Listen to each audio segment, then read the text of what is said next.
Welcome to the Low Post Podcast. It's Tuesday morning, and I remember when this guy was an NBA player and sometimes slummed it on the occasional podcast, and now he's just a media superstar. He's calling games for the worldwide leader in sports with Richard Jefferson.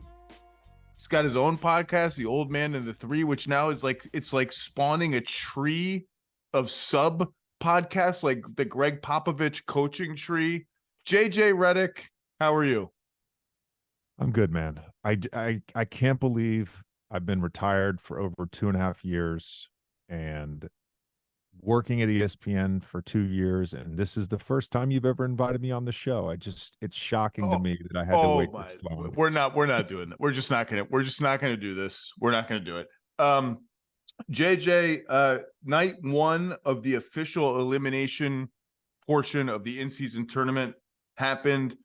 My stance all along, when I even had Evan Wash, one of the architects of this, on my podcast in Vegas in the summer, has been, I don't understand why anyone thinks this is like a bad idea. To me, it was like no harm, no foul. Like what's the worst thing that happens? The regular season in November stays like exactly the same quality and we get some funny courts.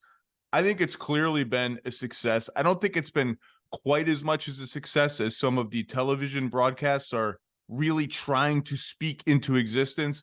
But last night, to me, particularly Pacers Celtics, was just proof of concept. That atmosphere in Indiana seemed incredible.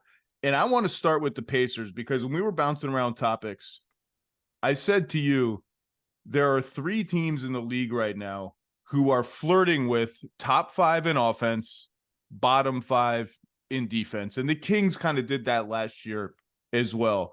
And it's the Pacers, who are first in offense by a mile and now 28th in defense. The Hawks and the Mavericks, who are down to 7th in offense and I think 25th in defense. So they're on the edge. And I find that it's not a model. It's not like those teams are trying to be bad at defense, but I find that type of team, and now we're seeing it frequently this year, very interesting. And I wondered about what you thought about its viability in the postseason, because look, as bad as the Pacers defense is, they're 8th in net rating. If you're 8th in net rating, you're like a good team. I don't understand. If you're this good on offense, you have a chance to win a playoff series. And I thought last night was qualitatively the best defensive game the Pacers have played. That was a game where they decided collectively, we don't want to be a bottom 5 defensive team. We don't think we can win playoff games and big games playing that way. It was their 3rd lowest points per possession figure allowed for the season, but the other 2 were San Antonio and Washington. So I'm calling it their best defense of the season. So why don't we start there? What did you see out of Indiana's defense against a Boston team that was missing Porzingis, that shot 12 of 41 from 3? So throw the caveats out there. By shot quality, congratulations to the Celtics. By shot quality, they won last night. They get nothing for that. They're eliminated from the in-season tournament. Hang the shot quality Vegas banner. What did you see from the Pacers defensively last night that was different? And just sort of like, how fun was that game? That's my other open-ended question. Yeah, I think there's a lot to sort of unpack there. I want to start with the defense because you touched on a couple things that immediately stood out to me.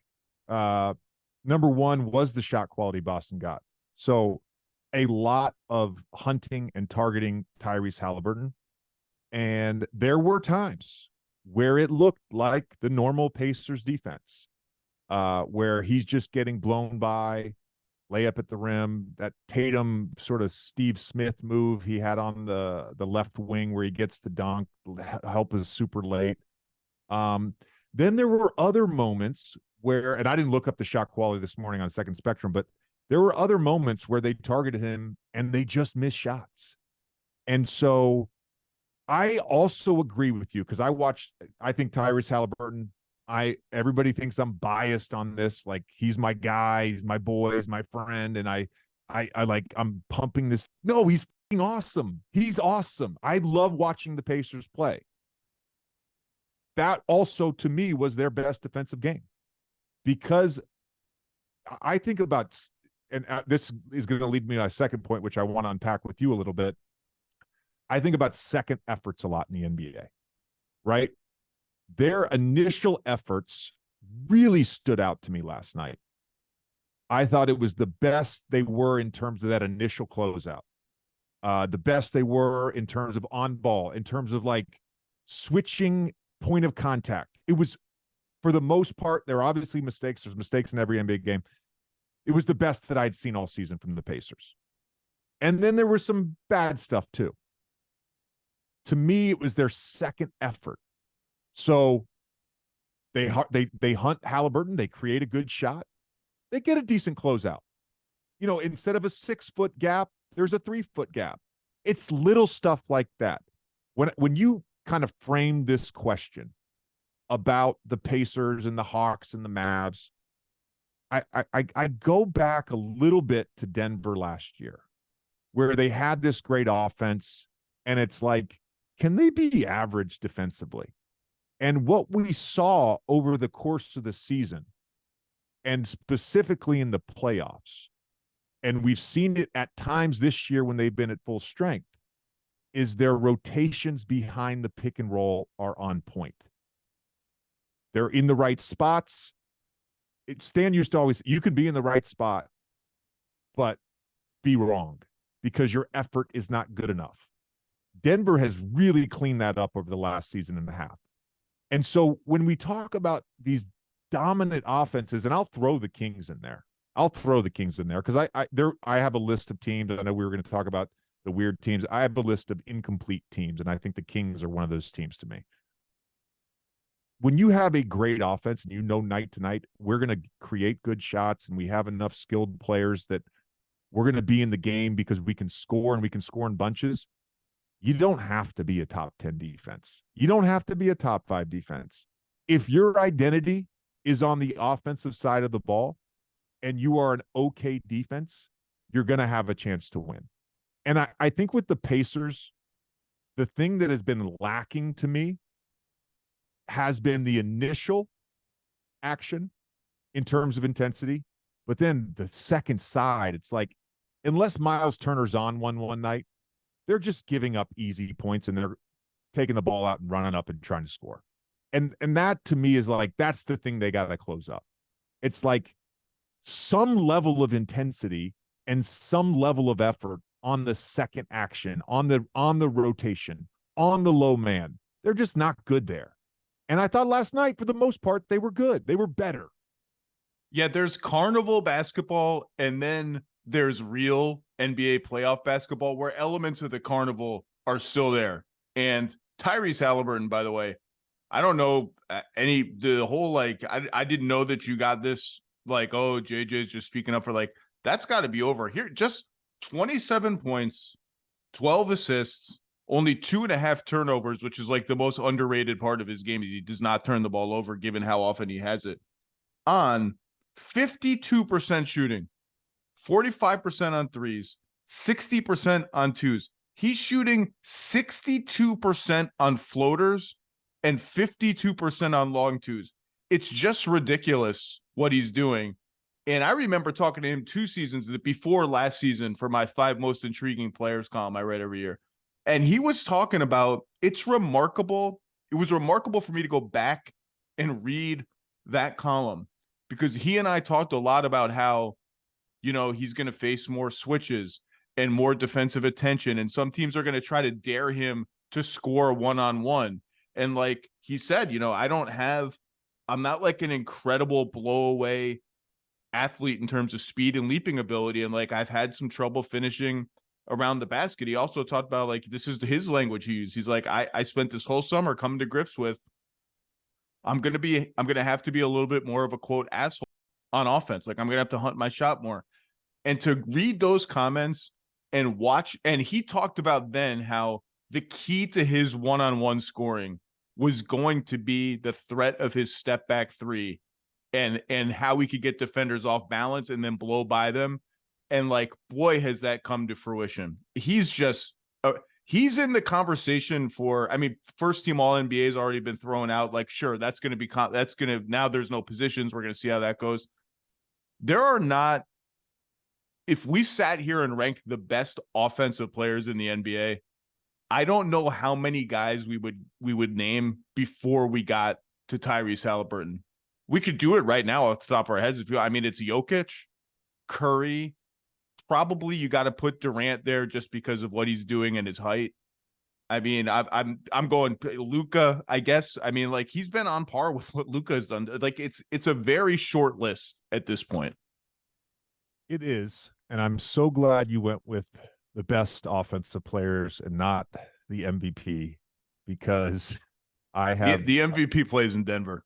Yeah, no, I have also put a 50 game limit on any MVP talk for this season, and no matter how much I get baited into that, I'm not going to go there until we're past the 50 game mark. When I think about the best offensive players, there's the skill set component, and the person that immediately jumps to mind is Kevin Durant, right? He's got every skill. But I think there's something about James Harden's comments that apply to Tyrese Haliburton here, and certainly applies to Jokic, which is they are the system. You can create a great offense just based on how they play basketball, regardless of the skill set. It's how they play. And I know they're very different players, but there is a similarity between Jokic and Haliburton in that there's a joy in the pass. There's a joy in the connectivity. I'm sure you read the Ringer article from 3 weeks ago about Tyrese. There were a lot of things that really stood out, but I think what stood out the most was the word joy that was talked about over and over again. And it's like, now the Tyrese Haliburton skip after a step back three in the fourth quarter is becoming a thing, right? It's like the way he plays, it's magnetic. There's a fabric that you can build through because of the way that he loves sharing the basketball. And it's interesting you bring up the ass comment from a couple years ago. I'm watching the first half and I'm like, no, Tyrese has got to like actually be aggressive to score here.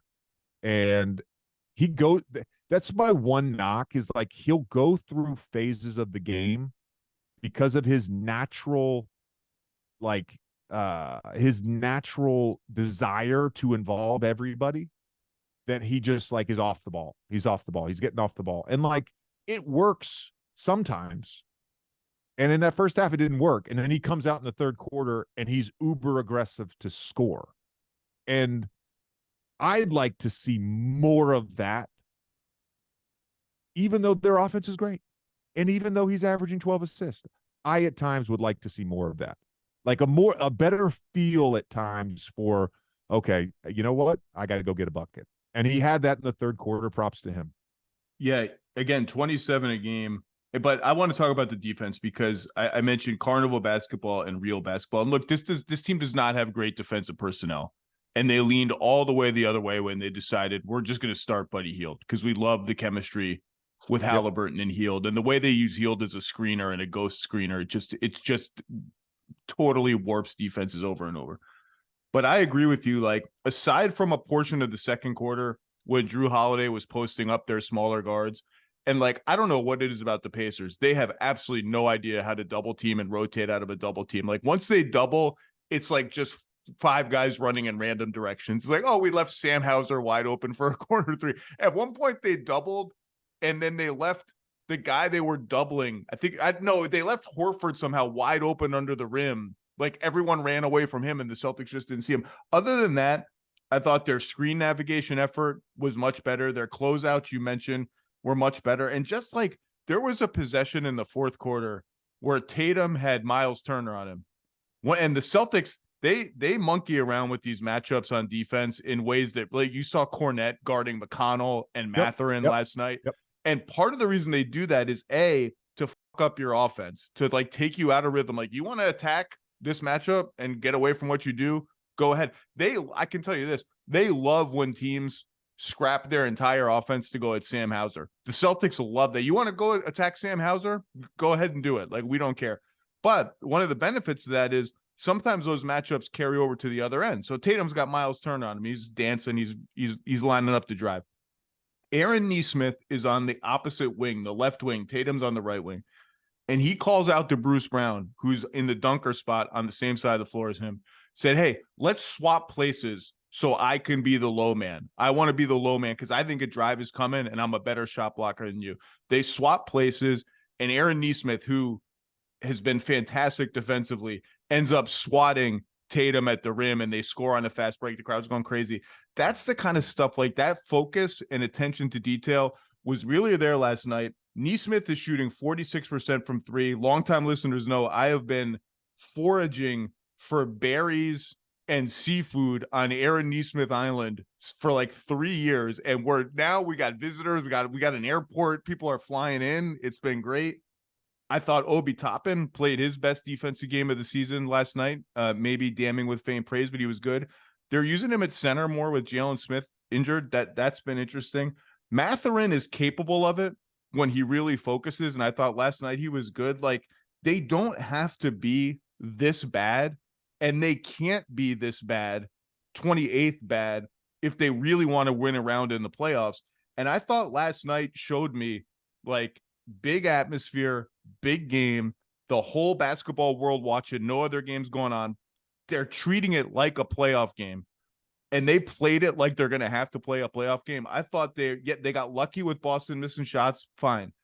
Their effort and attention to detail was just better. And man, the reaction of the bench and the coaches when those last few baskets happened, it was awesome. Like, they're in the semifinals. They're in the semifinals if they're going to Vegas. I loved the reaction after the Nesmith dunk at the end.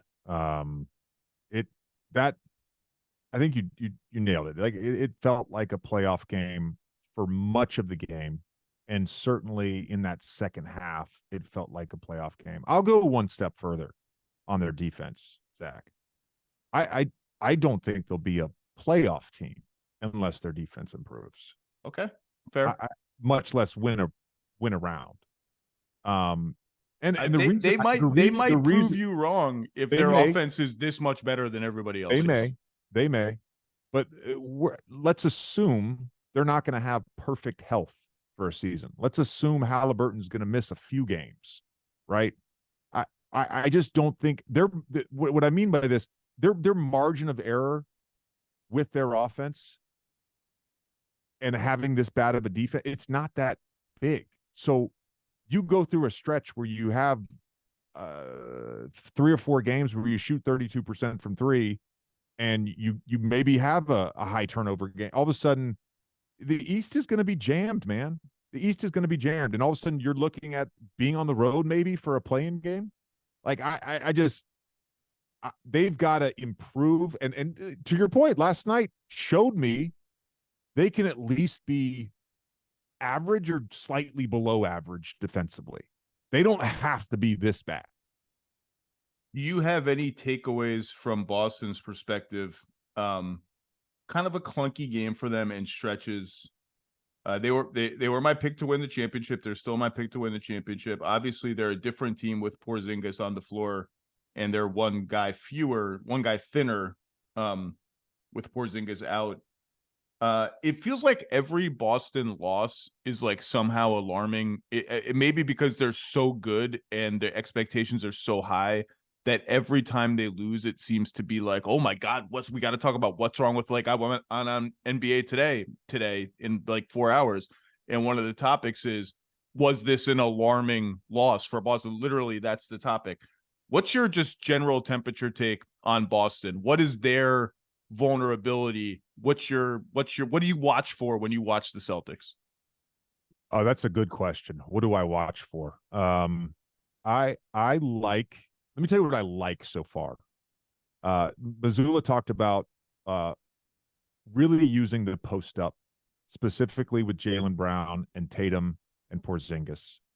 Drew Holiday, to an extent, has done that as well. They've had a lot of success. I don't have the points per possession on post-ups right in front of me. I checked it maybe a week ago. A lot of success on post-ups, and they're doing it at a fairly high volume. I know previous game I had called, they were number one in the NBA in terms of frequency, in terms of post-ups, and a really high points per possession. So they're getting success out of that. I like that. What I don't like, because that is a form of matchup hunting.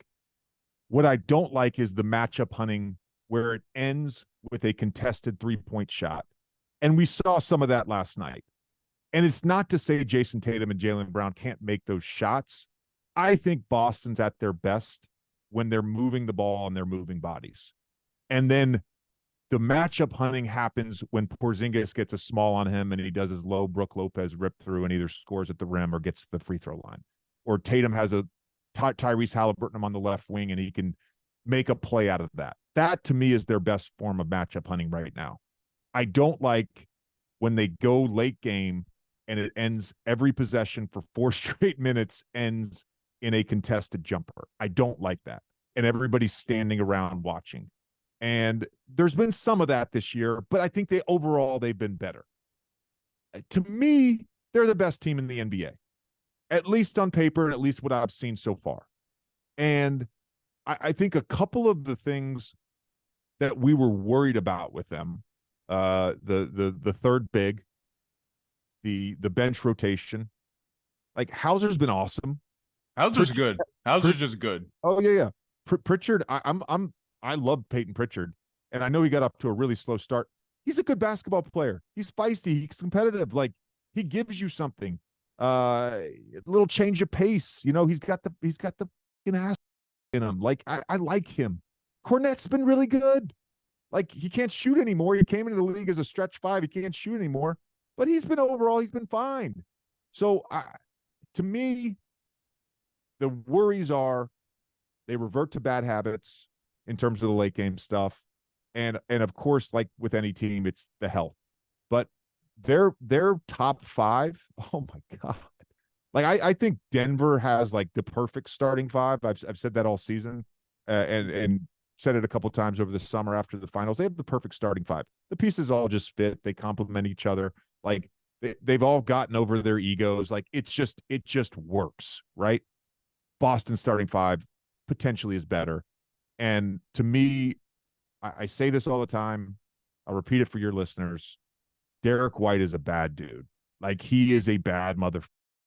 And I'm so glad that over the past 6 to 9 months, like, the rest of the NBA world has figured that out. To me, he's like the perfect 4th or 5th starter on a championship team. He's the perfect guy, and he's the perfect guy for this team. Every shot you take against Derek White and Drew Holiday, less so this year for Drew Holiday, because I'm talking about shots that guards take, and Drew Holiday's guarding like every single position on the floor.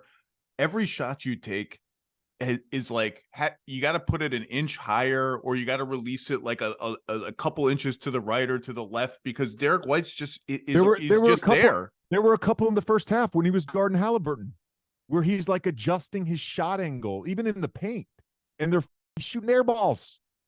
They have the best defensive backcourt in the league. And it's not even close. Derek White everybody talks about Drew Holiday. Derek White is that good. He's that good defensively. I believe I had him first team all defense last year. If I didn't, I should have. But I mean, look, I've said this before. The stat I look at every day is percentage of Boston shots that come at the rim, because they're going to be a jump shooting team. They are a great jump shooting team. When they tick that percentage up, just like 3 or 4 extra shots a game, just exchange a couple of those jumper. And I think Tatum has been committed to, like, I'm going to burrow to the rim when I have a small guy on me. He's been good about that.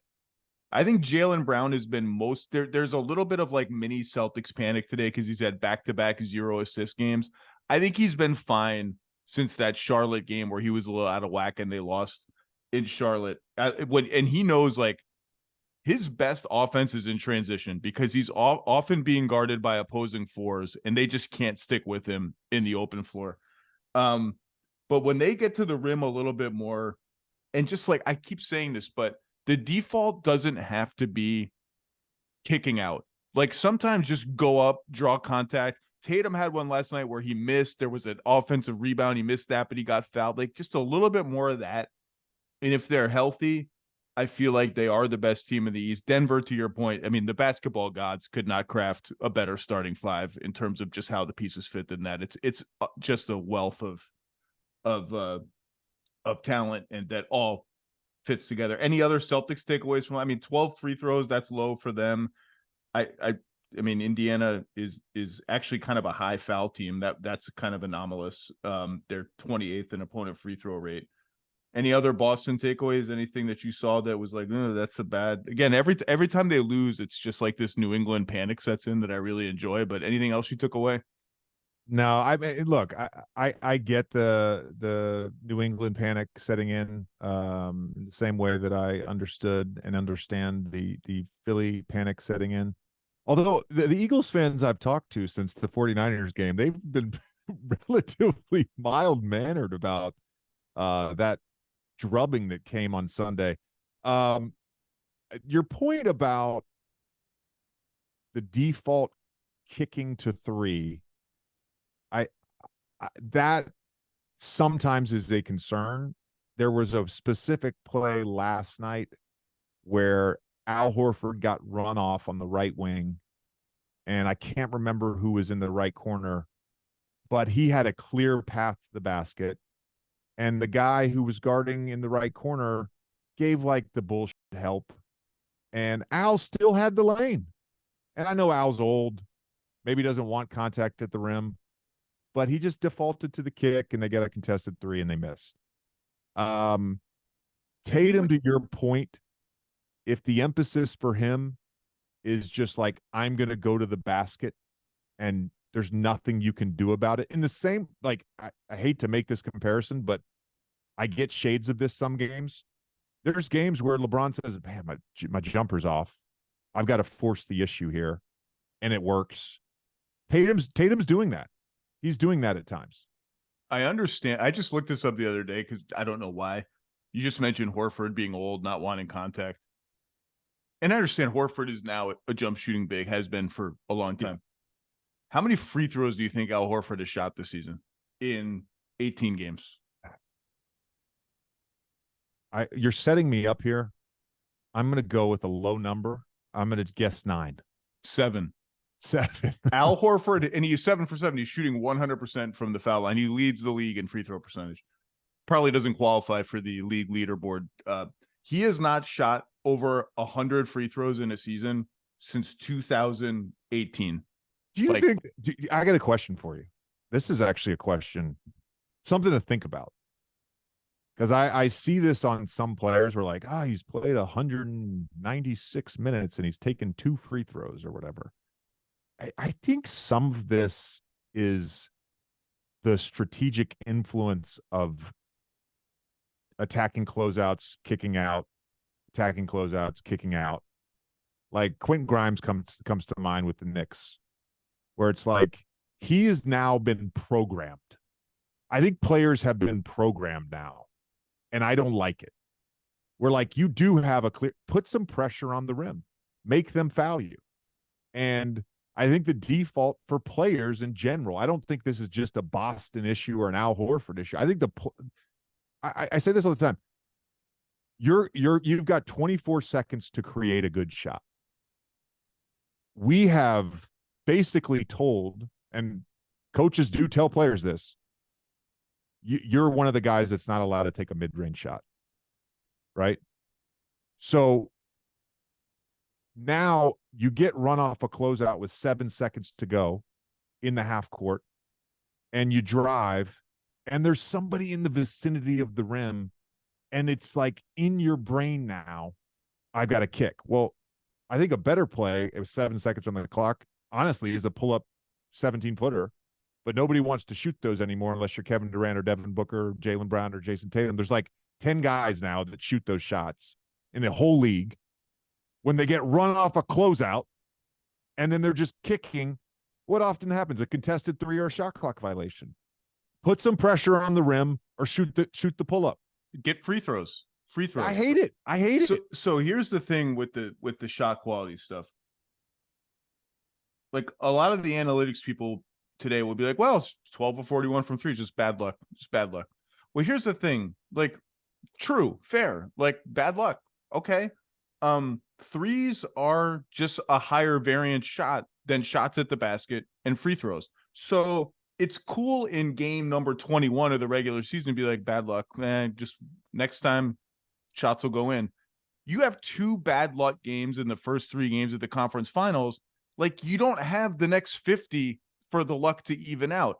Just and you can win a bad luck game if 5 of those missed threes become 10 free throws or 8 free throws and you go 7 of 8 from the line. Like that's all I'm saying. Boston has no structural issues of any kind.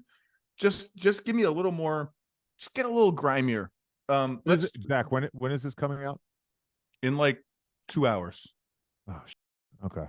I can't spoil the surprise, but we've got a Boston Celtic guy on the pod this week. We'll probably announce it tomorrow. Okay.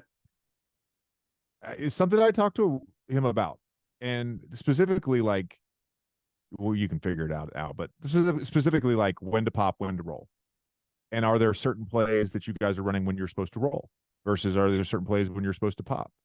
And his thing was like, it's all feel thing. Like, I've been in the league long enough, it's all feel. But like, to me, structurally with them, if Porzingis is rolling more and creating some threat at the rim, they're a better team. And I feel like he has been doing that. And no. And he has. In the same way that I think that's what Rob Williams gave them. You can't just like completely go away from that and just rely on Tatum and Brown to put pressure on the rim one-on-one. You need that vertical lob threat. You need the size down low. As you were talking about this, like with the variance, I think this is a big reason Denver was so dominant last year. They overcame a lot of bad shooting nights because they are constantly in the paint. They're putting pressure and they're scoring at the rim. They are scoring at the rim. So they can have a 7 for 24 3-point shooting night against the Miami Heat and win. I don't know if that was the exact number, but I know it was something like that in one of the games they won in the finals. And they weirdly don't get to the line very much, at least this year. All right, let's go to the second game because this will give us an excuse to talk about the Kings, who are on your small list of confusing teams. And I'm a little confused by them too. We're all wrong in this business quite a bit. So I'm taking my victory lap today when I was the only one on NBA Today last week that predicted the Pelicans would go into Sacramento and win and get to the semifinals. I even called the Pelicans a sleeping giant in the NBA. Now, giant is maybe a little bit just TV hyperbole. I know you talked about the Pelicans earlier this week on your show with Steve Jones and Nekias Duncan. I thought that was an awesome win last night in Sacramento.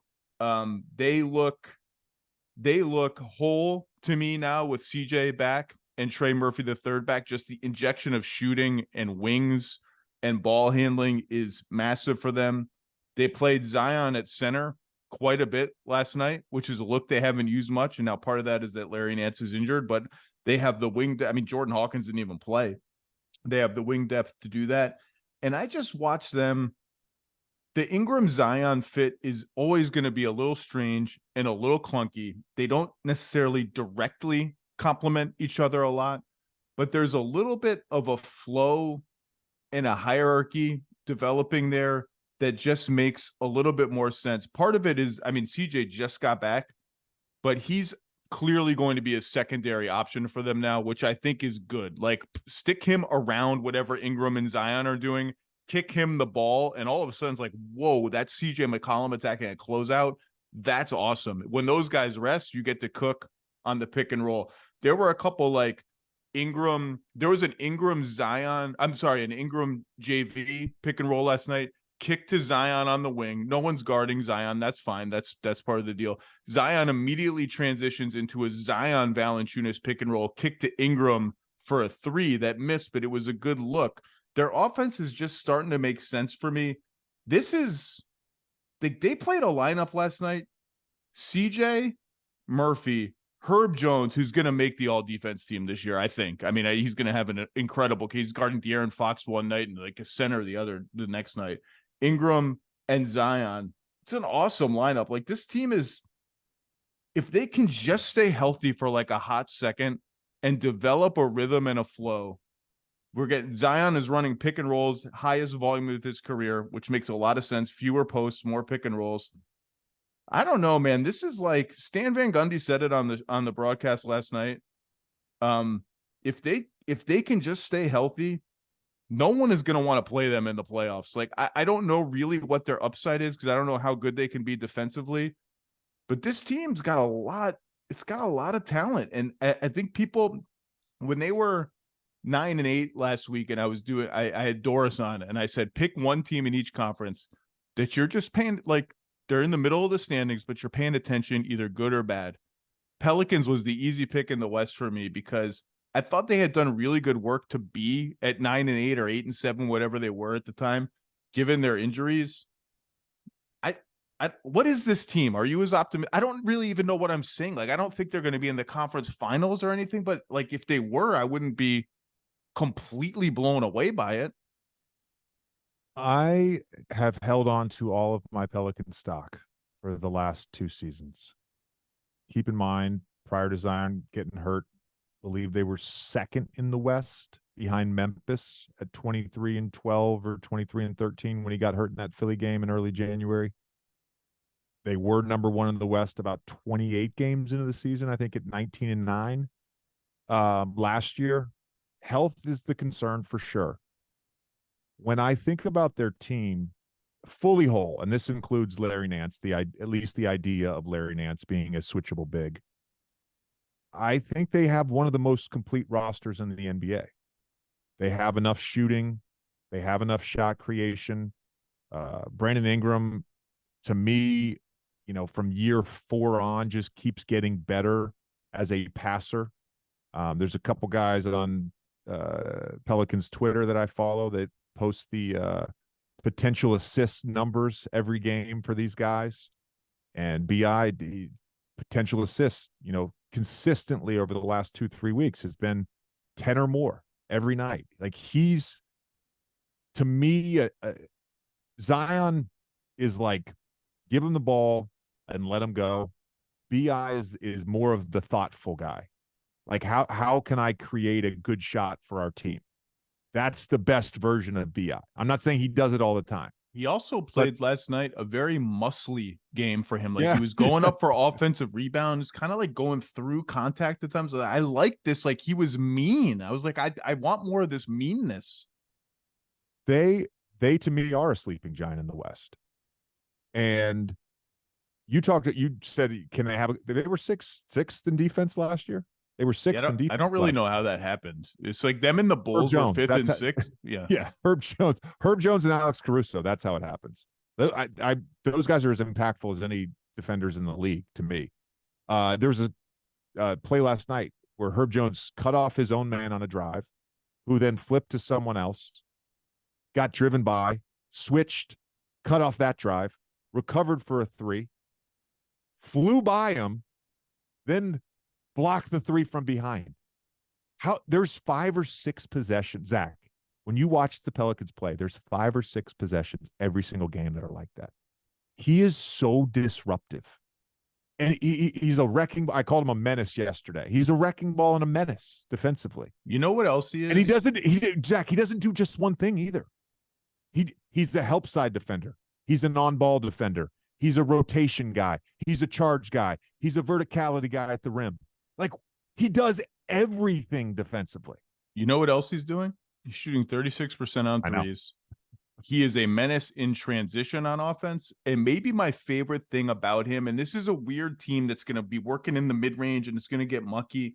He's a really smart connector kind of passer. He can catch the ball 18 feet from the rim, facing a sideline and like midair pivot because he knows where the open guy is. He's just, they got a lot. So all right, you are all in on Pelican sleeping giant. Here's where I'm at with them.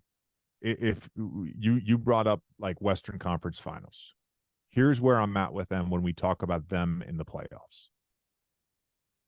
Zion defensively getting targeted. How much can he hold up there? His health in general, but how much can he hold up there? Because look, there's a play or two every couple games where you're like, what? Well, when he was at center last night, they even took him off Sabonis and put him Yeah. on like Harrison Barnes and had Najee Marshall or, spoiler alert, Herb Jones guard Sabonis. Just be like, we can't, big Yeah. fellow, we cannot have you in the screening action because you're when he blitzes, it's like Three Stooges level comedy. I don't know where he's going or like what's happening to his feet, but all of a sudden he's at like half court and then he doesn't recover. He's so the slow. recovery, that's what I was going to get to, is it's like the second effort with him at times is memeable. It's memeable. It really is. And so I'm concerned about that. You get a team who's just going to target him over and over again. I'm concerned about that. You mentioned the word hierarchy. It's something we talked about a bunch on the podcast yesterday with Nikias and Steve. That to me was the biggest issue. Even going back to last year, is like the hierarchy with CJ, BI, Zion. On top of that, I'm very bullish on Trey Murphy. Does he all of a sudden move into that third tier in the hierarchy? I think Trey is potentially that good as I said last week, a scorer and a two-way player. They're going to have to start Trey Murphy eventually because he's just too good. He's too good to come off the bench. It does too many things that they need around their best players. So the hierarchy issue that has to get sorted out by the playoffs. I think defensively, between Herb Jones and Dyson Daniels, like not really that concerned with the perimeter defense. It's more just the targeting. It's more, you get into a series and like you got to play Valanciunas a bunch, and he's getting, he's given up a bunch of, like, let's say it's Phoenix. Valanciunas, what's his value in that series if he's playing drop coverage against Kevin Durant and Devin Booker, right? He's been great, by the way. Valanciunas has been great. He's been really good. Great. I'm just saying, playoff wise. So then all of a sudden it's like, how much can Larry Nance play in a playoff series and switch and you can have a functioning defense? Like, but they have that option in theory if they're whole and healthy. So yeah, I'm bullish on it, but there's those concerns. Let's talk about the Kings because, I said to you, pick a couple of teams where you're like, all right, we're 20 games in. I kind of don't know what to make of you. You hinted the Kings are on that list. They're 11-8. They are something much better than that with De'Aaron Fox in the lineup. They are plus 45 for the season with Fox on the floor and minus 59 when he's off the floor. He's averaging 30 a game on 48% shooting. Not an exaggeration last night on the broadcast for Brian Anderson and Stan Van Gundy to say he belongs in the MVP ballot conversation. We need to distinguish the MVP conversation from the ballot conversation. De'Aaron Fox is in the ballot conversation, which is a great place to be, and just a huge achievement for him. And I'm not being sarcastic. He's an amazing player. That said, they've kind of wobbled a bit of late, even with Fox. 11-8. Their point differential for the season is now minus 14. And with Fox and Sabonis on the floor together, they are only, and I don't even put it in quotation marks, only plus 12 in 362 minutes. So they're not, their best lineups are not like blowing the doors off people. They feel like I want to see their whole team a little bit more and see if like Keegan Murray can stay healthy. He just came back from a back injury, left the game last night, came back in. Fox is back and they're starting to get their rotation more or less settled game to game. I want to see where those numbers are in 10 games, but they aren't quite where I thought they were. And defensively, they are down to 20th. That was the big emphasis for them. And JJ, I don't know what you make of this. For the second straight season, they are allowing exactly the kind of shot diet you're quote unquote supposed to allow in the NBA. They allow the 6th fewest threes and the 3rd fewest shots at the rim, and teams are just torching them from every single spot on the floor. This season, they are 26th in opponent field goal percentage at the rim. That's a Sabonis thing that ain't changing. 25th on opponent shooting percentage from 3, 27th on opponent shooting percentage from mid-range. So opponents are on fire from everywhere. Last season, 26 at the rim, 26 from 3, 24th from mid-range. If this is just bad jump shooting luck, it's now persisting for a long enough time that you have to ask yourself, is there something about our collective size? Like, it's kind of a small team, and our collective closeout athleticism, I don't know what the right term is, that's torpedoing our defense. But if this team is around even in point differential in a month, they become a very, very interesting trade deadline team because they have a lot of picks to trade. They have a lot of mid-sized contracts. Where are you on the Kings? Yeah, they're one of my sort of incomplete teams. And I don't know really what to make of it. I go back to last season. They had there's different ways to say this, but essentially the healthiest roster last year. Their starting five played the most minutes of any five-man unit, the most games together. And look, I think specifically with last year, as many injuries as there were in the West, they benefited from that. And that's not to take away from their season at all. That's not to take away from the all NBA campaigns of De'Aaron Fox and Domantas Sabonis. Not at all. It's just a point to make. You get into this season and Herter can't make a jump shot to start the year. De'Aaron Fox gets injured. Then he comes back. They win a few games in a row. He's playing at an all-world MVP-like level. I'll say it. MVP-like level. Herter gets on fire. But the defensive issues are still there. And I think it's a function not of schemes. I think it's a function of roster. This is who they are. So if they're going to have right now, it's an average offense. Now you have to sort of extrapolate that over De'Aaron Fox's availability, whatever. I don't have the number in front of me, but they're an average offense right now. They're 13th in offense. 13th in offense. They're probably 8th or 9th when De'Aaron Fox. I was going to say 8th. I bet they're 8th in like a month. I know what his offense. I could look it up real quick, but his offensive rating is around 117.6. Let's call it. So they're somewhere in the top 5 to 7 of offense, right? So when he's on the floor. So they're going to be great offensively. I have no doubt. In a playoff series, you go back to the conversation about the Pelicans. You go back to the conversation we just had about Boston. In a playoff series, how much lineup versatility do you have in terms of your schemes defensively? And what we saw last year and what we saw even the other night in that last group play game against the Warriors is like, we're going to be super physical and hope the refs don't call a bunch of fouls on us, because you're right. They don't have a ton of size positionally, and you've got Sabonis as the anchor of your defense. So in the playoffs, you can get away with more of that. You know, I think there's also an element, Zach, going back to the summer where they have this cap space. They have an opportunity to potentially go and get a free agent. And look, I don't know. I didn't sort of make any proclamations at the time about they should go use that $27 million for this guy. And they didn't. They signed Sabonis to his extension. They signed Harrison Barnes to his extension. They ran it back essentially.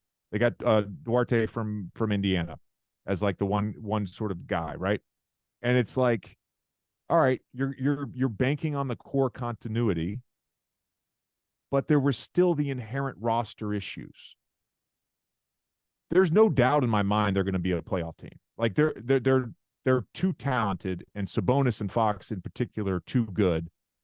But I guess in some ways the incomplete is also like a disappointed to some degree, because I was hoping that core continuity would propel them early on. And granted, there's a caveat. You can't dismiss Herter's woes shooting the basketball early in the season, and you can't dismiss Fox being out of the lineup. Grant Williams was a name I liked for them in free agency. Just younger, better defensively, good spot up shooter. But they chose to go this way, which is fine. It's interesting you mentioned the defense in the playoffs and the physicality, because one of the reasons I was optimistic about the Kings last year was they really showed me and everyone something in that Warriors series, even though they lost it. And one of the things they showed was Their defense was good in that series. It was good statistically, and it was good by the eye test. And that is not an easy team to play good defense against. They were up for it. They were intense. They were focused. They did not make a ton of mistakes on all the off-ball movement and screening that the Warriors just kill you with. They were good, and they were tough. And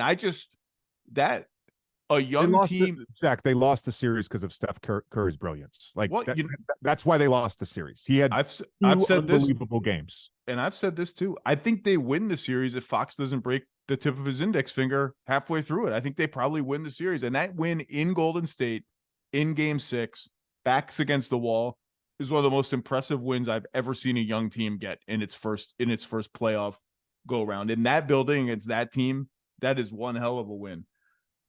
So that was one of the so I want to kind of follow up the point that I made and kind of ask you the same thing.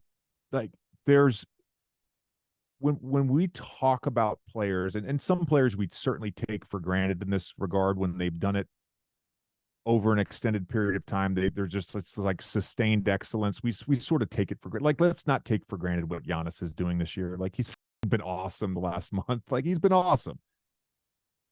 But I think when we talk about players and we talk about teams, like, we're always looking for some level of growth, some level of improvement in the weaknesses. And I think when we get disappointed, it's not that we're disappointed in like, oh, this guy's not as good as I thought. No, it's like, it feels stagnant. It feels a little stagnant. And it feels like we didn't necessarily address the issues from last year. I think that's where I'm at with the Kings. It's not to say that I don't think they can be a great team. It's not to say in the same way that I said about Denver or they said about Indy, if you have an elite offense, and eventually I think the Kings will be a top 7 or 8 offense, you still got to be a little better defensively. You still have to be a little bit better protecting the rim. Again, you think about matchups, Lakers in the playoffs, Denver in the playoffs. It's like these teams are going to be at the rim over and over and over again. And one of the reasons I think the Warriors were not, even though they lost the series, not a bad matchup for them is the Warriors are not a team that mismatch hunts smaller players. And the Kings, they when they play Fox, Herter, and Monk together, that's a small trio from 1 to 3, but it's an incredibly potent offensive trio. I'm not going stagnant just because this team was stagnant for 16 years. This is the happiest kind of stagnancy that there's ever been. I will. They also just got Trey Lyles back. He's an important part of their team, and they're playing him at center some with Vezenkov next to him. That's interesting to me. I'm very interested to see how hungry they are to, The Athletic has reported that they're going to be aggressive in trades for any big name that becomes available. From what I've heard, I think that was maybe a little. I don't know. I don't know that they're going to be that aggressive. Like they don't strike me as a Zach LaVine team from what I've heard. I'm not sure, to be clear. I'm not sure. I think if they're going to make a big trade, they would like to make a trade for someone who's going to help their defense. And that's not Zach LaVine. I don't know who that is. We'll see where the Raptors are in a month or so. But the other thing the Kings have to be cognizant about is they have 2 gigantic salaries on their team in Fox and Sabonis. The third gigantic salary in the world of the second apron is the pivot point at which you're starting to really kind of limit the next set of moves you can make. And I think the Kings are going to be very cognizant about, can we add, and whether, look, I mentioned the Raptors guys, Anunoby and Siakam are going to be under big new contracts next year. How big? I don't know. But I just think the Kings are interesting. Can I give you a confusing? I want to say one thing real quick because yes. In fairness, I understand the pushback on the stagnant point, and I agree with you that we should acknowledge how great of a story this is, and how good of a basketball team they are. I think I've always, and RJ and I talked about this a few weeks ago on my podcast. When we talk about like sample sizes, right? We talk about probably 20 to 25 games as like a sample size where you can make a proclamation on how a player is playing or a team or whatever. And so the reality is they're 11-8. They've got a negative point differential for the season. There's the context of Herter's shooting woes to start. There's the context of De'Aaron Fox, Trey Lyles, you just mentioned. Uh, that's why I give them an incomplete. Like they're an incomplete to me right now. I don't know what to fully make of them, and that's more my point than to say like, Yeah. oh, this team has stalled out. I don't think this team has stalled out. My big picture view was 2 weeks ago when they were really rolling with Fox. I was like, all right, my Kings optimism was like on point. This is going to be the team I thought they were going to be. And now it's like, okay, they're just kind of not, hit or miss a little bit. Isn't it amazing though? In the context of a 20 game sample size, right? 2 or 3 games matter a lot. In the context of an 82 game season, 2 or 3 games don't really matter all that much. So we're going to have, we could have a completely different take at game 40 or game 60 on this team. That's the fun of it. 20 games in, there are a couple teams in my confusing bucket, and their names rhyme. One is in the East and one is in the West. I want you to talk to me about the Mavs. Mavs and Cavs. Mavs and Cavs. Cavs, I'm like, all right, when are you guys going to start rolling anytime soon when you get all your guys back? Like, is this going to look good for like more than a quarter at a time? Because right now it's like, okay, we squeaked one out in Detroit. But I want to talk about Dallas because, look, they don't even have a lineup that's played 100 minutes yet to give you a window into their sort of lack of continuity in their rotation jumble. Everyone's been hurt here and there. They played that crazy game against the Thunder where they had a 30-0 run and lost with like half their team injured. They are 11-8. I believe they started 6-0 or 6-1, so they are sub 500 since then. 7th in offense, 25th in defense. So there's that sort of bifurcation again. +4 total point differential, +17. So in 300 some minutes with Kyrie and Luka together. They're starting this lineup that I didn't expect them to start with Derrick Jones Jr., who shot 42% on a whole ton of threes compared to his career average. So kudos to him. They need him to guard point guards. That's what he's been doing a lot, guarding lead ball handlers. I kind of thought they'd start Josh Green as the 5th guy with Kyrie, Luka, Grant Williams, and Derek Lively, who's been fantastic for a rookie. I just look at this team and I'm like, I don't know. I thought they were like a 44-ish win team to start the season. Then they start like somewhere between 5th and 11th in the West. Mm-hmm. Then they start 6-0. I'm like, all right, Lively looks like a stud. Like they're kind of rolling. The fit with Kyrie and Luka looks pretty good. Maybe I underestimated them. Maybe they're a 48-52 win team. Now I'm back to like, I don't know. I mean, Luka's been unbelievable, obviously. Kyrie's been great for the most part. He's had some bad shooting games lately. Just seems like, I guess it seems to me like a team that hasn't nailed down quite yet. Like, who should our starting 5 be? Who should play with who? What should our rotation actually? Part of that is that Kleba's missed almost the entire season and is theoretically a big part of their team and unlocks a lot of interesting big man combinations. But they're a strange team. What is this team? Yeah. I go back to the first game of this season that I called, which was Wemby's debut. Dallas was there interviewing J Kidd before the game. And, I asked him a little bit about the defense, the addition of Grant Williams. And he said something that I thought was really interesting. He said, we're very comfortable playing in the 120s, 125 range. Like we're cool with that.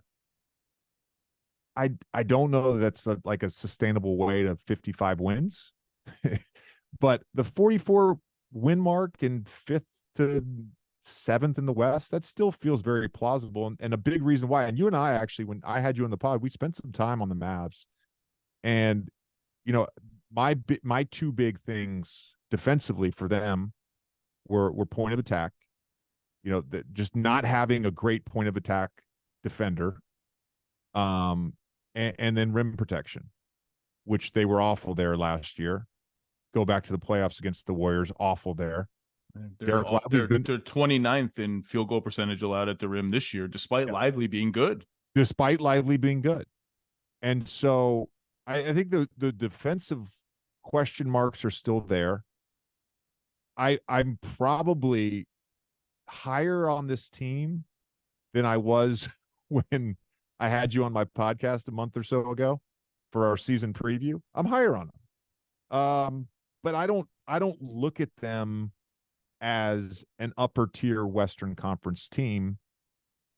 And a lot of that just has to it can be simplified to just like I don't buy their defense. I don't buy them being in that 15 to 20 range defensively, where they're gonna have like the OKC game the other night. Like I'm watching that game and they're down 111 to 87. They go on this massive run and they get up 6 and it's like, oh yeah, they can't stop anybody. I forgot that OKC was literally just missing shots randomly for 7 straight minutes. They can't stop anybody. They can't stop anybody. Shout out to my friend Mark Followill, who's the play-by-play guy for the Mavs, who just had the perfect tenor for that run, to call that run as it went on, peaking with, I don't remember exactly when it was. It might have been when they tied it up, where he just gave up and was like, what is even happening right now? And there was just a perfect like exclamation for that game. I guess to me, it comes down to the same issue we talked about before the season, which is who's the third best player on the team? And a lot of people would have said Grant Williams before the season. He's been fine. He's done his job. Some people within the Mavericks would have said maybe not our third best, but our third most important player might end up being Maxi Kleber. He hasn't played. Tim Hardaway Jr. has been great off the bench. It's like Dante Exum comes in sometimes and does stuff and sometimes doesn't. Seth Curry sometimes comes in and does stuff and sometimes doesn't play at all. Derrick Jones Jr. is starting okay. Josh Green has been like wildly up and down and sometimes invisible, and I think overall kind of disappointing, other than he had a little sort of 5-game surge before missing some time recently. It just feels a little less certain than I thought it was going to be, just in terms of how it looks and feels night to night. But they are 11-8, and like I said, when they were 6-0 or whatever, like, yeah, they beat a bunch of bad teams to pile up that record. They couldn't beat bad teams last year. Beating bad teams is like part of the game in the NBA. Yeah. They are, again, like they also never get to the rim, which is a constant Mavs problem. They're 29th in shots at the rim. I'd like to see that go higher. I don't know how. Zach, this is not a shot at anyone. And I mean this. This is not a shot at anyone. Kyrie, of course, missed that OKC game. One of the things that, like, a thought that came across my brain while I'm watching that game, Dallas started that game, Grant Williams, Derrick Jones Jr., rookie Derek Lively, Seth Curry, Luka. They're coming off the bench. Like, who is Lawson was their best bench player that game, right? Well, that's injuries, right? That's Hardaway. That's what I'm saying. That's injuries. But like, so you're missing Kyrie, very important piece, obviously, and Kleber. But your point about who is their third best player is important, because when we are talking about elite teams, Denver, Boston, I'm going to throw Phoenix in there at some point today. When we're talking about elite teams, like, you start looking at, what lineups can we play? How can we mess around with matchups? I just don't think Dallas has that. There's inherent roster issues. As good as they are at the top, there's inherent roster issues. Yeah, I'm sitting there toying around like, can they play Williams, Kleber, and Derrick Jones Jr. together? Like 3 switchable bigs with Luka and Kyrie. I'm like, that seems like maybe. I don't know. Like, I don't know. You mentioned AJ Lawson. It's a dumb thing. My favorite moment of that whole game was he either made a 3 or got a stop. I can't remember. There was like a dead ball afterwards, and Luka came up to him and gave him like a giant high five and like yelled something encouraging at him. This is an undrafted guy, bit player, wouldn't normally even be playing. And I loved it because normally, and he's earned it, all the attention on Luka in terms of his body language and his interactions is about his whining to the referees, which is incessant. If you can bottle that kind of positive spirit and lift up your teammates like that, I love that. It was like a little moment that I really, really was like, that's what I want to see from Luka Doncic, who is undeniably a top 5 to 7 player at worst in the NBA, one of the all-time genius pick and roll creators already. even though we never see the Kyrie Luka pick and roll or seldom. I thought that would be like a big tentpole of their offense in crunch time. I just, it's a dumb thing, but I like, you know what? No, never mind. I was gonna I'm a go on big body language guy, Zach. So I appreciate that too. I like that you shouted that out. Let's give Luka some love for some good body language. I like that. Speaking of shout outs, here's some random things I need to get off my chest. Number one, I did enjoy last night Stan Van Gundy just praising the Pelicans roster construction and crediting Trajan Langdon for every single part of it and just not even mentioning Griff's name. I thought it was like Richard Jefferson, the king of petty, would have been very happy about that. Number two, the Jason Kidd yelling at Tim McMahon for like a totally innocuous question was weird. Number three, I don't know how you thought about this, and I am loath to even peck at someone who forgot more about basketball and life, international relations, world history in the 5 seconds took me to say this sentence that I will ever know in my life. Didn't enjoy Greg Popovich getting on the Spurs fans for booing Kawhi Leonard and being like, this is not who we are. Like, really? It's just sports, man. Like, they're booing a guy who left. And Mark Stein had a very interesting theory about that. I don't know if you saw this in his newsletter. His theory was Pop still feels a certain level of guilt about his role or the franchise's role in the fracturing of that relationship. And it was that speech was a manifestation of that. I was like, man, we're not at a high school game. Like, can we, I don't know. Those are just three totally random things I just need to say. On the first one, I do think that Trajan Langdon and Swin Cash have done a good job with the Pelicans front office. I'll say that. On the second one, I'm always curious when moments like that happen, like what was the trigger point? What was the trigger point for Jason Kidd to say that? It was Tim McMahon's smug face. That's what it was. And I loved Tim. It was Tim McMahon's smug face. No, I know. Sick of looking at it. No, but I know, but like Tim operates a certain way. Like he operates a certain way. Like he's operated a certain way for years. Like what was the trigger point that night for that to come out? And then on the Pop thing, Zach, you're like 3 weeks late for the take, man. I know. Okay, so pick another confusing team. You touched on one for me, and that's the Cleveland Cavaliers. I want you to just cook on the Cleveland Cavaliers. No, so here, I thought last year to start the season, Donovan Mitchell was awesome last year, all of last year. I thought to start the season, Darius Garland had to sort of figure things out. It was sort of a new thing for him to play in the NBA with another ball dominant guy who was a high usage player. By the end of the year, I thought he had figured it out. Mobley, to me, last year, offensively, like not a lot of real growth. You looked at his ISO numbers, his post-up numbers. They were not good. Jared Allen wasn't quite as good as his all-star year from the previous year. And then there was the concerns about the fifth guy, the starter, right? Karis LeVert shoots 39% from three, but still the fit's not perfect. But then on paper, spreadsheet-wise, Windhurst called this, it's like they're a championship team on paper, on a spreadsheet, right? They've got all the offensive numbers. They got all the defensive numbers. Their net rating is great. But there's something missing.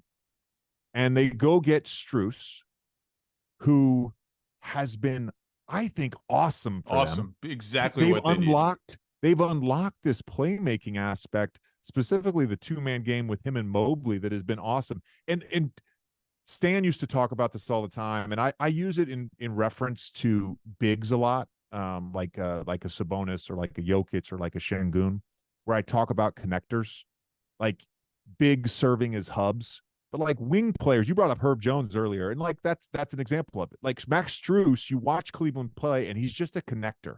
Like he's just making the right play. He's putting pressure on the defense because of his shooting, and you're like, this should be working. Evan Mobley has played better than last year, right? And to me, the reason it's not working is like the Donovan Mitchell, Darius Garland thing. It's just like hasn't been fully fleshed out this season. And some of that, of course, in and out of the lineup, there's been nights where Mitchell's off and Garland was hurt for a little bit. And I get all that. But like that dynamic is not, and it's not, I'm not saying there's a dynamic in the sense of like a Blake Griffin, Chris Paul dynamic. I'm saying they are two of the same size guards, right? Who need the ball, who they don't necessarily play a certain way, but like they play to score and to create in the same sort of manifestation. And so it's just like, it's just not completely working right now. And it doesn't quite make sense to me because of the other reasons. Like Jared Allen's been really good.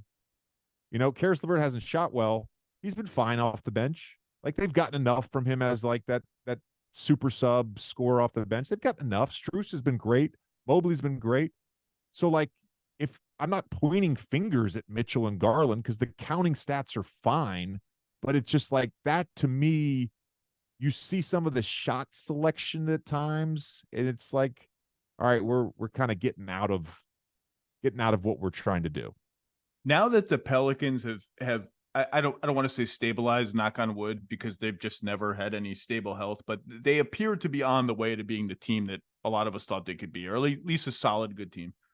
The Cavs may take over the mantle to me of the most interesting team to watch over the next 20 games. You know, you could throw the Clippers with Harden. Thank God we haven't talked about them. And the Warriors are going through their whatever they're going through.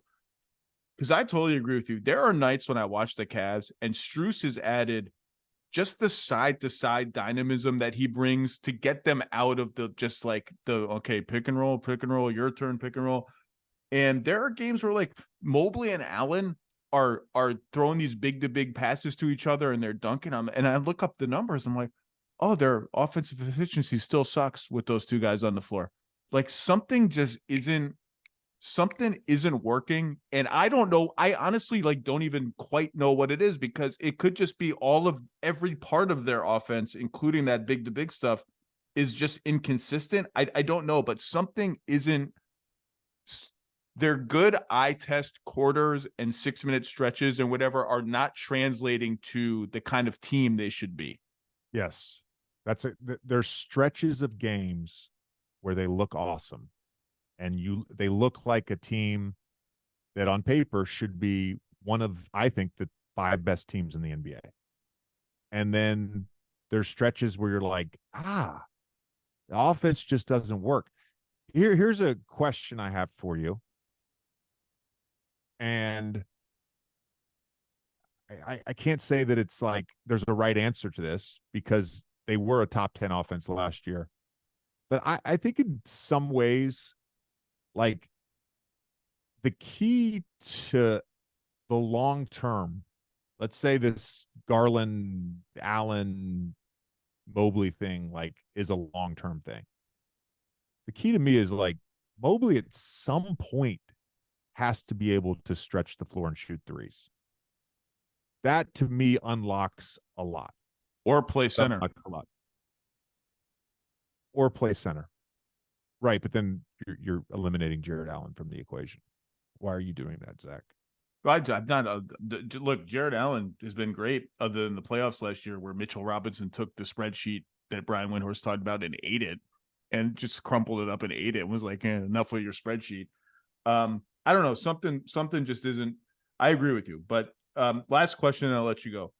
Point differential became the hot button topic in the league last week as the group stages wound down. We had Drummond. We had the Bulls whining in seemingly every one of their tournament games about teams running up the score against them. Like, if you're whining about the third straight team running up the score against you, you might actually be whining about your own performance in the in-season tournament. I have not yet heard like a good alternative tiebreaker to point differential. I understand. I actually I liked Drummond. I liked the score. Like, I liked teams playing until the end of games. I thought that was good theater. I thought it was cool. Even Devin Booker, I don't know if you saw Devin Booker's quotes about it. He was like, I like it. Like, aren't we supposed to play hard till the end? With the caveat that at some point, some star player is going to get injured at the end of one of these games. And that is going to elevate the volume of this. But I just wonder, and it's not just a point differential tiebreaker discussion. It's a broader discussion of how could you change the whole thing structurally so that that isn't the tiebreaker? It's not just keep the same structure and use a different tiebreaker. It could be anything. But what have your thoughts been about just the structure of the in-season tournament and point differential specifically? Yeah. I've loved the in-season tournament. What I have appreciated about Adam Silver is that he has consistently been willing to tweak things. He's been willing to try things, and some things have worked really well. We have the same format of the play-in that we had when it first came out because it's worked really well. He's tweaked the All-Star game format this year because it has sucked. The in-season tournament has been an overall positive to me. I would expect there to be tweaks year to year. There will be. And so on the point differential, here's my comment on the point differential. I think the option is if you're going to play 4 games and 4 games only as part of the qualifier to get into the quarterfinals, if it's going to be capped at 4 games, let's cap the point differential. Because if there's an anomaly of a second night of a back-to-back, or one team just has a insane, 21 of 42 shooting night and another team has an insane 7 of 35 shooting night, one team is going to get hurt. So let's cap it at 15 points. Let's just cap it. Another alternative. Let's play everybody twice in your group. Another alternative. In 5 years, there's 32 teams. Let's change up the group format. Let's have this go for. I also think the timing of it could change.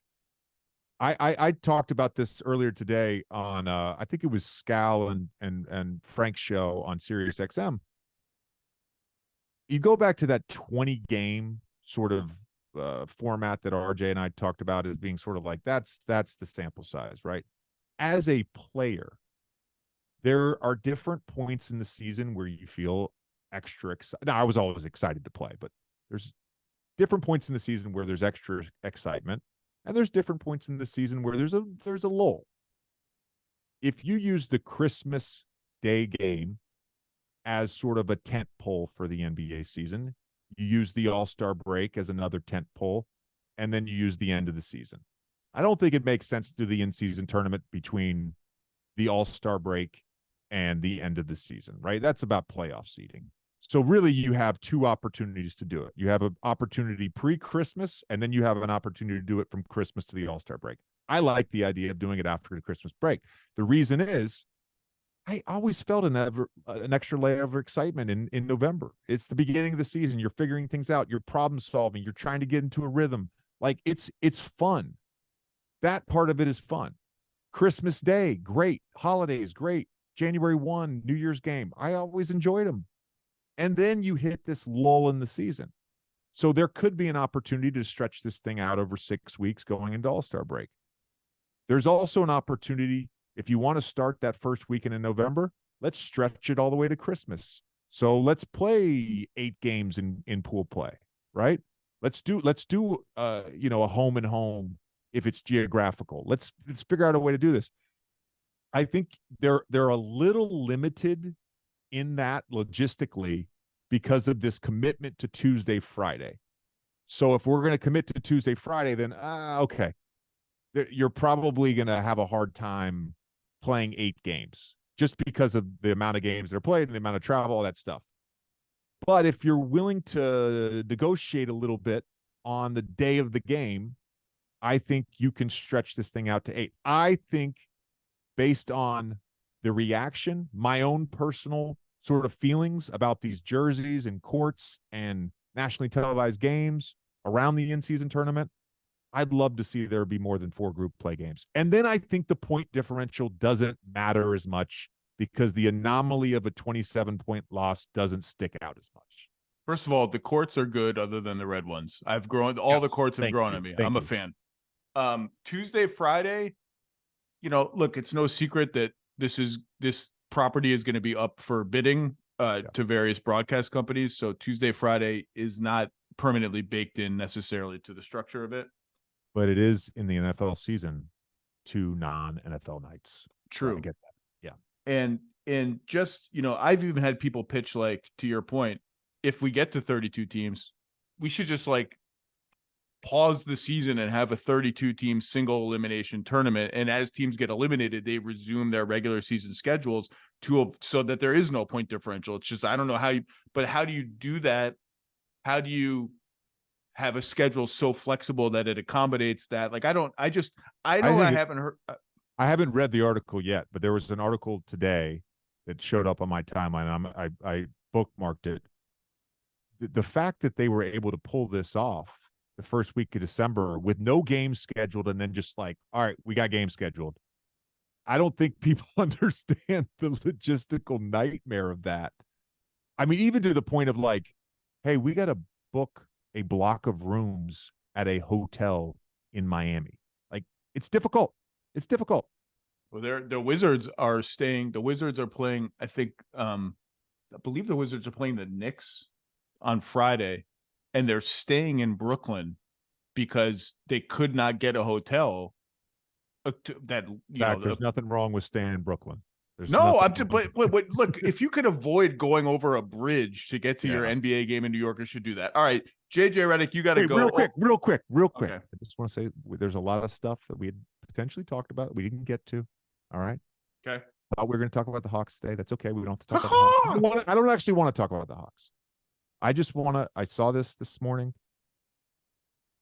Since Phoenix acquired Kevin Durant, when Kevin Durant and Devin Booker play, they are 15-2 and have a 126 offensive rating. And that's without Bradley Beal. And that excludes the Western Conference semifinals against the Denver Nuggets. Correct. That's just regular season. And look, I mean, I've had back injuries, and those things can linger.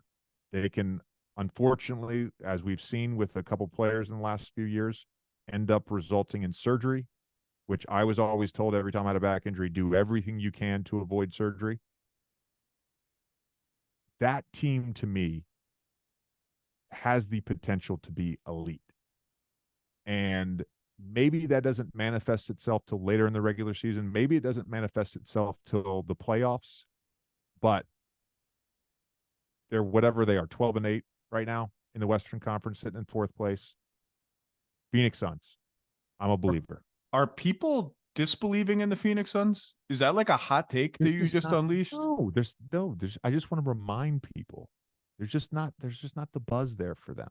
Yeah, before the season, really I had 4 teams in my inner circle of championship contention: Boston, Milwaukee, Denver, and Phoenix. And we all knew Phoenix was going to have some health issues, and like their regular season record may not match its quality. But yeah, I don't disagree with that. And we just hope Bradley Beal gets healthy and we get to see that full team play. And the Hawks, I can't. I'm so upset about the Hawks. I'm like emotional about the Hawks and how wrong I was about the Hawks. For another day. JJ Redick, you see him on ESPN. You hear him on ESPN. Old man in the 3. Do you do the same dates every week? I listen to podcasts so late. So we have a Monday show, the Old Man of the Three Things. That is, yes, we alternate. Half the episodes are with Nikias Duncan and Steve Jones from the Dunker Spot. The other half is with our guy, Tim Legler. Yeah, so we alternate weeks on that with those 3 guys. That's every Monday, and that show typically is only about 30 to 40 minutes. We touch on 3 relevant topics, and the way the format works, oftentimes it ends up being 6 or 7 relevant NBA topics. And then our weekly interview show on the Old Man of the 3 typically comes out on Thursday. But, depending on holidays, game schedule, all that stuff, sometimes we stretch it to Friday. Which I have done once before, probably your lowest rated episode of the season, but was it your beautiful? Performed well, Zach. Performed well. I'm not going to tell you who the lowest rated one was this season. I don't want to throw anybody under the bus, but if you go to our YouTube channel, JJ Redick YouTube channel, yes, I'm sending people to JJ Redick YouTube channel. Sure. You can find out who our lowest rated interview was. I don't do the YouTube podcast thing. I don't get it. I just don't get it, but they have forced me to do it. And so now I have to like take a shower sometimes before I do it. Like I don't get it. But I'm old. I don't understand how young people consume media. I guess people like, you know what? I'm going to sit in front of my screen and watch these guys move their mouths for an hour and 10 minutes. Zach, you know what I realized 3.5 years ago, when I was still at the Ringer, and the Ringer finally agreed to allow us to tape a couple of our podcast interviews. We taped with Zion, and then we taped with Jimmy Butler and Duncan Robinson. And the Duncan one came out the week after the world essentially shut down. But the realization was audio doesn't go viral. Video goes viral. This is what our lives have come to. What goes viral? All right, JJ, go back to your life. Thank you, sir. I'm just telling you. Thank you, sir.